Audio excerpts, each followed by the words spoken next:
주말에도 여야는 서해 공무원 피격 사건과 문재인 정부 인사 임기 논란 등과 관련해서 공방이 이어지고 있습니다. 원구성 협상이 길어지면서 국회 공백 사태도 이어지고 있는데 박순애, 김승희 장관 후보자들의 청문회는 일정조차 잡지 못한 채 인사청문 시한이 다가오고 있습니다. 국회 상황 알아보겠습니다. 정유진 기자.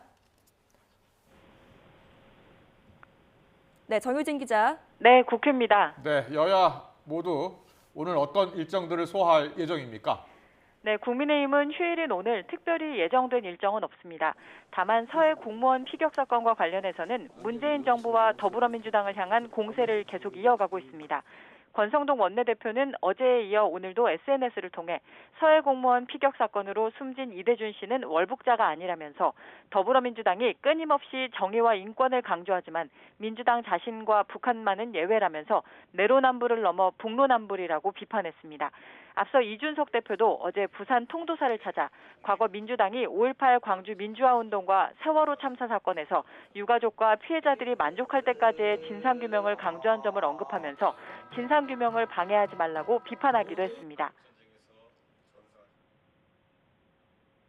이 사안에 대해 진상규명을 방해하는 행동이라 생각합니다. 민주당이 과거에 그 5.18 같은 역사적 아픔이라든지 아니면 세월호 같은 사회적 참사에 있어가지고 꾸준히 그리고 유가족과 그리고 또 그런 피해자들이 만족할 때까지의 진상규명을 항상 강조했던 것과는 매우 다른 태도입니다.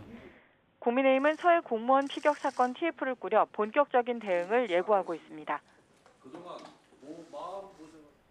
더불어민주당은 국민의힘이 북한을 굴복했다는 이미지를 만들기 위한 신색깔론을 펴고 있다고 비판했네요.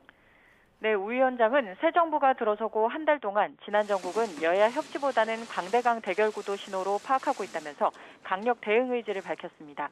그러면서 산업부 블랙리스트 사건과 관련해 백운규 전 산업통상자원부 장관에게 영장을 청구하고 박상혁 민주당 의원의 소환 시기를 저울질하는 것은 문재인 정부를 겨냥한 것으로밖에 볼 수 없다고 비판했습니다. 서해 공무원 피격 사건을 다시 쟁점화하는 것도 민생보다는 강대강 국면으로 몰고 가 야당을 압박하겠다는 의도로 판단된다고 지적했습니다. 또 국민의힘을 겨냥해 민생보다는 친북 이미지, 북한에 굴복했다는 이미지를 만들기 위한 신색깔론이라면서 정면 대응할 수밖에 없을 것이라고 경고했습니다. 이런 저의 선의를 이런 정략적 공격과 대결 국면으로 간다면 저는 정면으로 대응하겠습니다. 최순실 탄핵까지 완성시켰던 제가 이 정도의 국면을 극복하지 못할 거라고 보신다면 오판이십니다.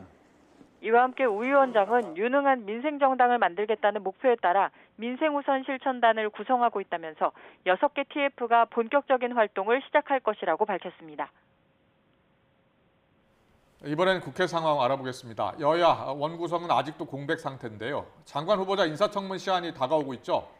네, 국회 공백이 20일 넘게 이어지면서 지난 13일 김창기 국세청장 후보자는 청문회를 거치지 않고 임명이 강행되기도 했는데요.